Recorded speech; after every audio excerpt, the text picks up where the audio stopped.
I walked into my son's wedding with pride in my heart. But the moment I tried to sit down, I was told my seat was gone. I stayed silent and walked away, but then came an announcement that left everyone frozen in silence. The moment I walked into the hall, I already knew something was off. The buzzing chatter, the music playing in the background, it all felt distant. I had been so eager to see my son finally get married, to witness him stepping into the next chapter of his life.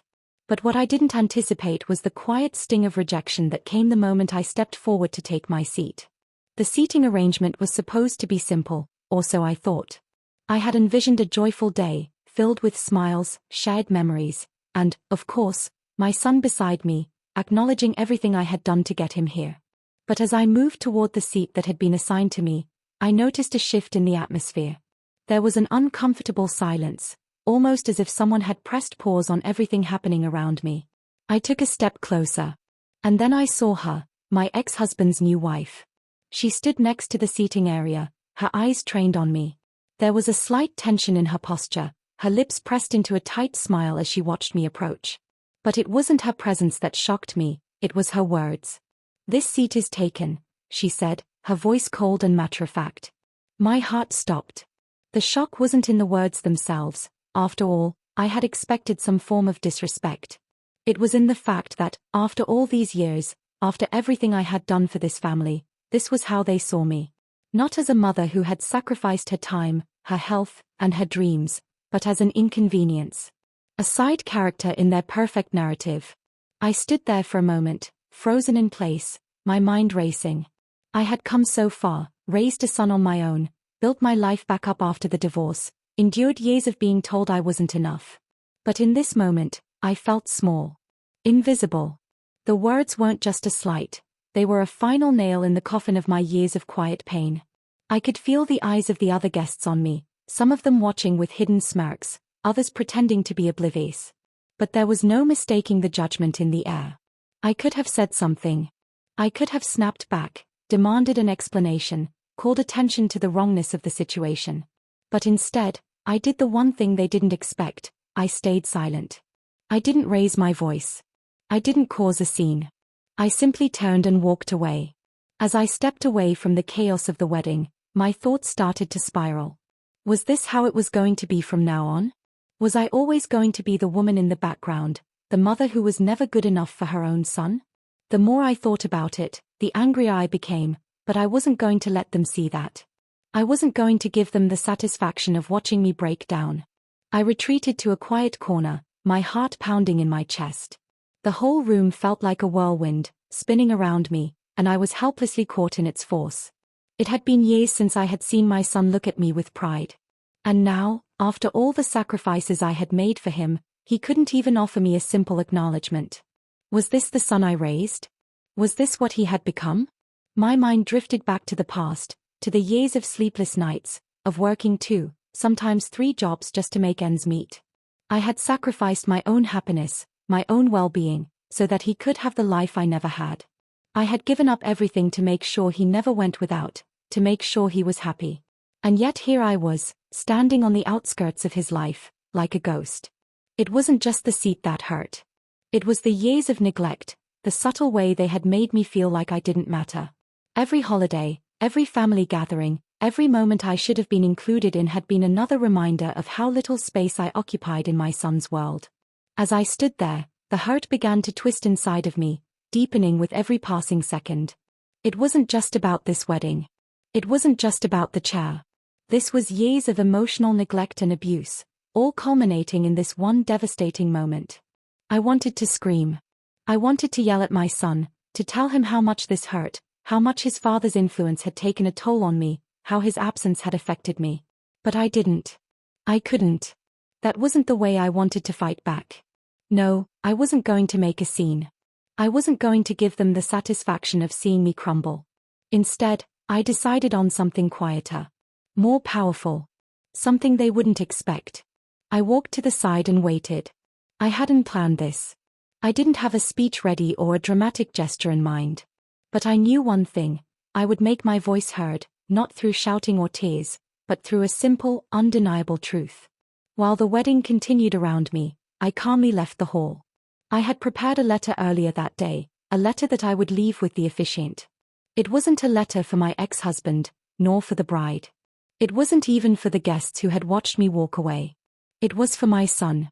This letter wasn't going to be a rant or a bitter account of all the wrongs that had been done to me. It would be a story, my story, told in the simplest, most direct terms possible. I would tell him about all the things he never knew. All the sacrifices I made for him. And how I had silently suffered for years in the shadow of his father's lies.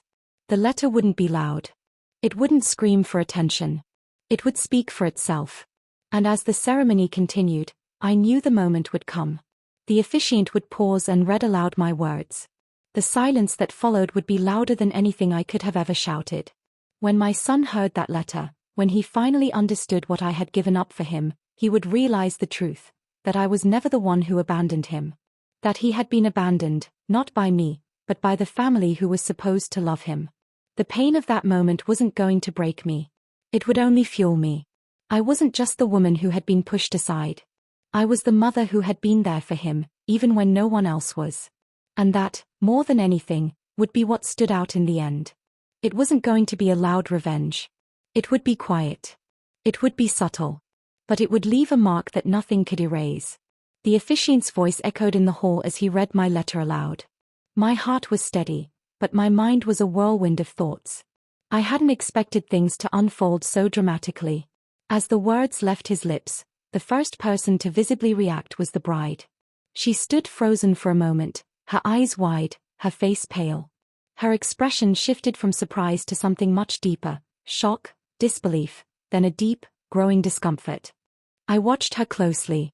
She had been so excited, her cheeks flushed with joy earlier in the ceremony, the smile never leaving her face as she stood next to my son. But now, all of that joy seemed to drain from her. The lavish wedding she had dreamed of, the one she thought was funded by her father-in-law's wealth and status, was suddenly overshadowed by a harsh truth. It had all been paid for by the quiet sacrifices of a woman she barely knew. Her gaze shifted to her family, looking for some semblance of understanding or reassurance. I could see the cogs turning in her mind as she processed the enormity of what she had just learned. She was no longer part of a fairy tale. The truth that had been hidden from her, that my sacrifices had financed her dream wedding, was sinking in. Her discomfort was palpable. She glanced at her father-in-law, my ex-husband, her face contorted in confusion. The bride turned back toward my son, her eyes searching for answers. In that moment, I saw the flicker of realization cross her face. This wasn't the family she had married into. The truth had cracked open a veneer of perfect wealth, and she was seeing it for the first time. The facade was broken, and she was staring directly into the truth she never expected. My son, standing at the altar, was now visibly uncomfortable. I could feel his eyes on me as if trying to gauge whether I was going to say something more, whether I would do more damage than I already had. But I didn't say a word. I watched him, waiting for the realization to sink in, knowing that it would hit him harder than anything I could have said. His expression twisted with confusion and shame. I could see the flicker of guilt in his eyes, and I knew that it wasn't just for his bride. It wasn't even about the wedding anymore. It was about the years of manipulation, the lies, the story his father had painted for him. For so long, my son had grown up believing that I was the one who had failed him, that I was the one who had let him down. Now, the truth was unfolding before his eyes, and the weight of that truth was heavy. The warmth that had once filled his gaze toward me was gone, replaced by something much colder. It wasn't anger, but a deep sadness, a sorrow that seemed to crush him from within. I saw it in the way his shoulders slumped, the way his face hardened as if he were trying to protect himself from the truth. He wanted to scream, to ask questions, to challenge everything I had written. But there was nothing he could do now. The truth had been laid bare for all to see, and it was too late for him to deny it.